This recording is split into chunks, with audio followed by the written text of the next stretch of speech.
Pay attention to the woman walking up her driveway.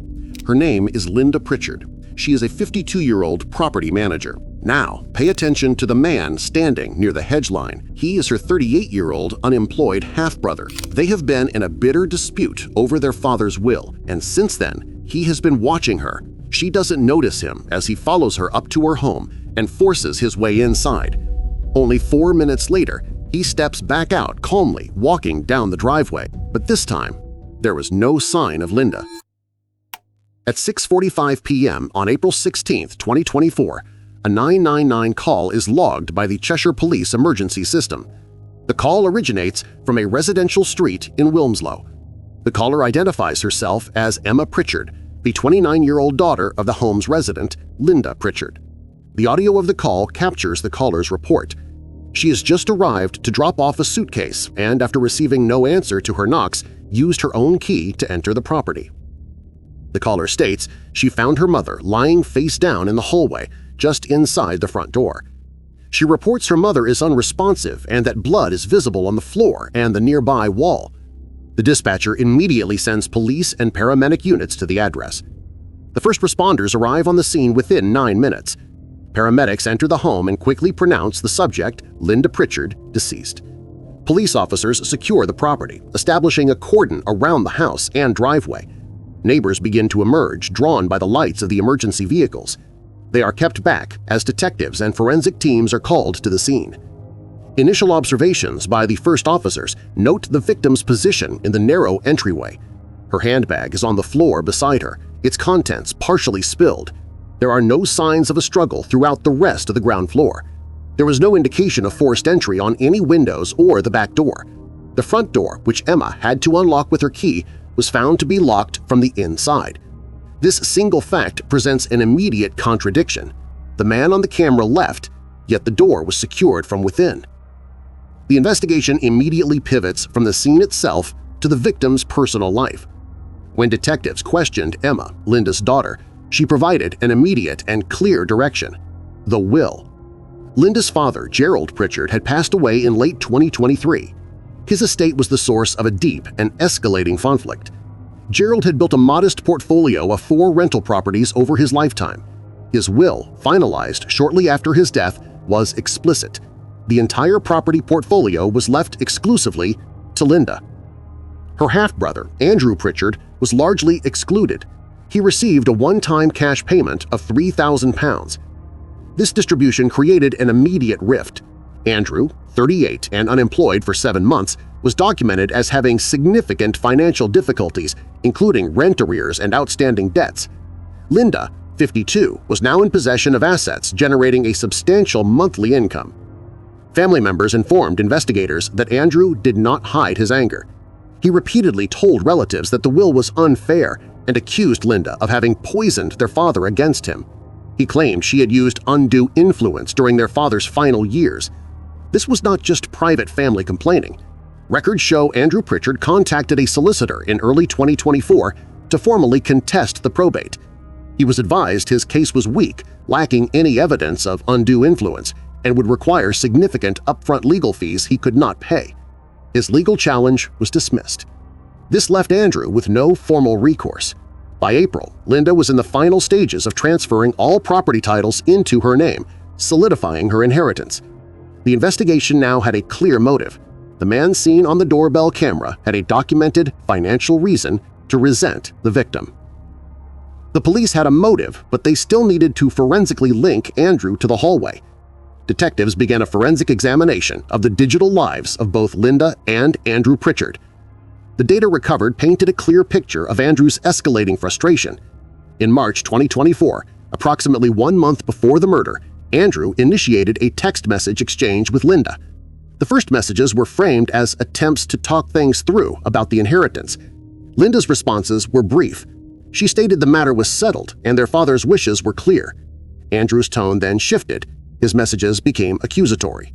He referenced money he claimed Linda had borrowed from their father years prior and insisted she owed him compensation. After receiving these messages, Linda stopped responding. Records show she blocked Andrew's number on March 38th. This action appeared to correspond with a new pattern of behavior.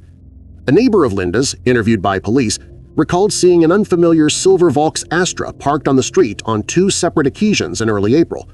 The neighbor remembered a man matching Andrew's description, sitting in the driver's seat for over an hour each time. At the time, the neighbor dismissed it, but the information was now critical. The most significant evidence came from Andrew's own mobile phone. A forensic download of his device, seized during his arrest, revealed his internet search history.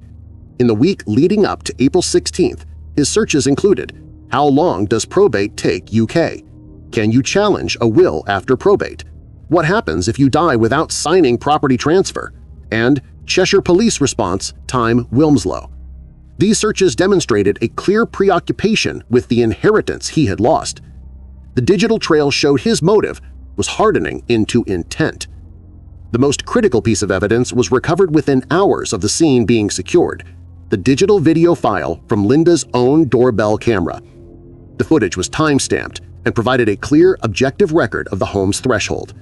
At 1:22 p.m. on April 16th, the camera captured Linda Pritchard walking up her driveway, carrying her tan handbag and shopping. She is seen unlocking her front door and stepping inside. The recording shows no one else in the frame. At 1:26 p.m., exactly 4 minutes later, the camera's motion sensor activated again. The footage shows the man later identified as Andrew Pritchard stepping calmly away from the front door. He proceeds down the driveway, hands at his sides, expression neutral. He glances briefly toward the camera lens as he passes beneath it, before walking onto the public pavement and out of view. He does not run. When detectives presented this footage to Emma, the victim's daughter, she provided an immediate and positive identification. The man in the 1:26 p.m. video was without question her uncle, Andrew. This identification gave investigators a confirmed name and address. With this data, the Cheshire Police initiated a search of regional surveillance systems. The search quickly found a match. Automatic number plate recognition (ANPR) cameras, which scan license plates on major roads, registered a silver Vauxhall Astra. The vehicle was registered to Andrew's current girlfriend. The ANPR data tracked the car's movements. It was captured traveling on the A34 toward Wilmslow at 12:48 p.m. This placed Andrew in the immediate vicinity of Linda's home just 34 minutes before the time-stamped murder window. The same car was then recorded at 1:41 p.m., traveling away from Wilmslow and back toward Andrew's flat in Stockport. The digital evidence was absolute. It provided a visual identification and a verified timeline. The case, however, still lacked the physical link connecting Andrew to the fatal act of violence. The scene inside Linda Pritchard's home was contained, but the evidence was conclusive. Crime scene investigators processed the narrow hallway, quickly noting that the victim's valuables, including her wallet, cash, and mobile phone, were undisturbed. This was not a robbery. The lack of forced entry on any door or window suggested the victim either let her attacker in, or, more likely, the attacker had forced their way in the brief moment the door was unlocked. On the floor near the victim, forensic officers collected the fragments of a heavy broken ceramic lamp base. The lamp, which normally sat on a small console table in the hallway, was now in pieces. Analysis of these fragments at the forensic laboratory revealed the presence of blood and hair.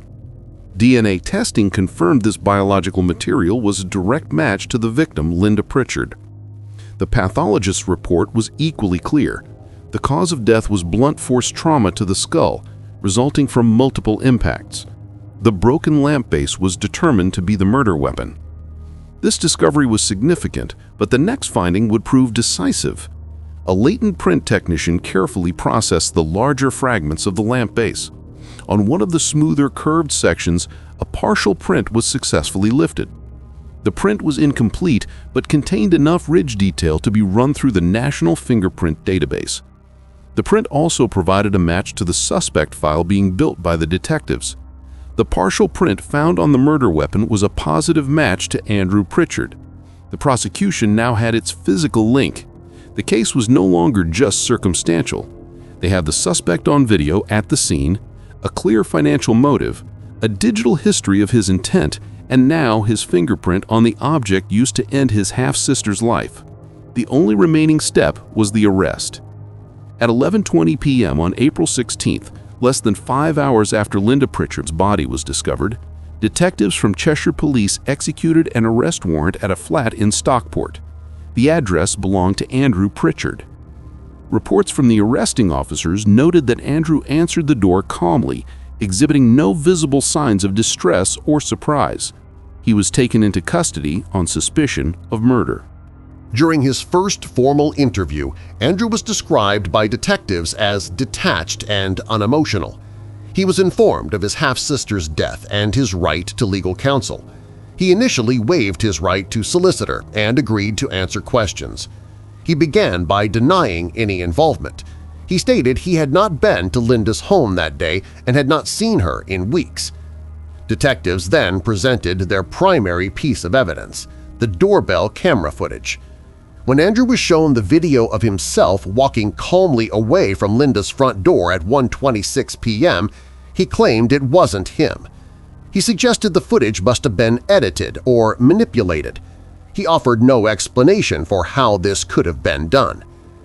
The interview's turning point came when detectives presented the corroborating data. They showed him the ANPR logs tracking his girlfriend's car to and from Wilmslow. They presented the mobile phone records, which pinged off cell towers, placing his device at the scene during the exact window of the murder. Confronted with this electronic data, Andrew's demeanor changed. He reportedly sat in silence for a moment before stating he would answer no further questions. He then made one request – he wanted a solicitor. The interview was terminated. Andrew had given his denial, but the evidence had forced him into silence. The trial of Andrew Pritchard began at Chester Crown Court in November 2024.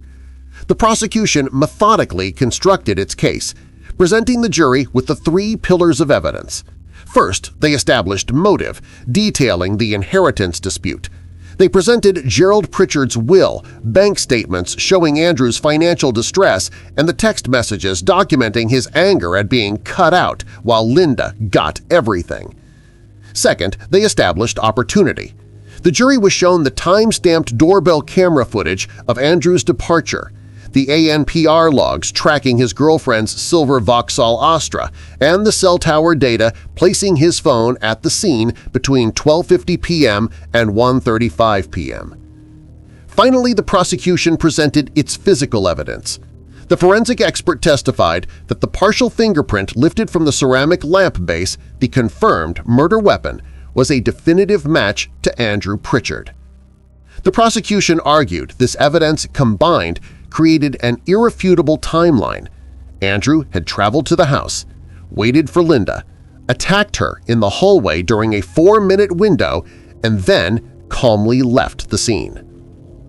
The defense, facing no eyewitnesses to the act itself, argued the case was purely circumstantial. They did not dispute Andrew's presence at the scene, claiming he had gone to Linda's home only to talk. They argued the doorbell footage did not show him entering the property or committing any act of violence. They suggested the fingerprint could have been transferred to the lamp during a previous visit. The prosecution countered this claim by stating there was no evidence Andrew had been inside Linda's home in over a year and that the print's location on the weapon was consistent with it being wielded as a bludgeon. After 4 days of deliberation, the jury returned a unanimous verdict – guilty of murder. Reports from the courtroom noted that Andrew Pritchard showed no visible reaction as the verdict was read. At the sentencing hearing, the judge cited the premeditated nature of the act, the clear financial motive, and Andrew's complete lack of remorse. Andrew was sentenced to life imprisonment with a minimum term of 22 years. The conviction of Andrew Pritchard provided a legal conclusion, but it left the Pritchard family permanently fractured. Following the trial, Linda's children, Emma and Daniel, issued a statement describing their mother as a kind and hardworking woman who deserved to enjoy the legacy her father left her. They stated they would never forgive their uncle and had no intention of maintaining contact with his side of the family. The rental properties, which were the catalyst for the murder, were transferred from Linda's estate to her 2 children. In the quiet Wilmslow neighborhood, the incident left a lasting sense of unease. The regional media, including the Manchester Evening News, portrayed the case as a tragic, cautionary tale of how financial grievances within a family could escalate to brutal violence. The fact that the murder occurred in the middle of the afternoon on a residential street and was captured by a doorbell camera made the crime feel both modern and senseless. The case was officially closed, resolved by a combination of digital surveillance and traditional forensic science. But the outcome remained a net loss for everyone involved. Linda Pritchard was killed for an inheritance she never had the chance to use. Andrew Pritchard, motivated by resentment, exchanged his financial troubles for a life sentence. The family, torn apart by a will, was ultimately destroyed by an act of violence that took only 4 minutes.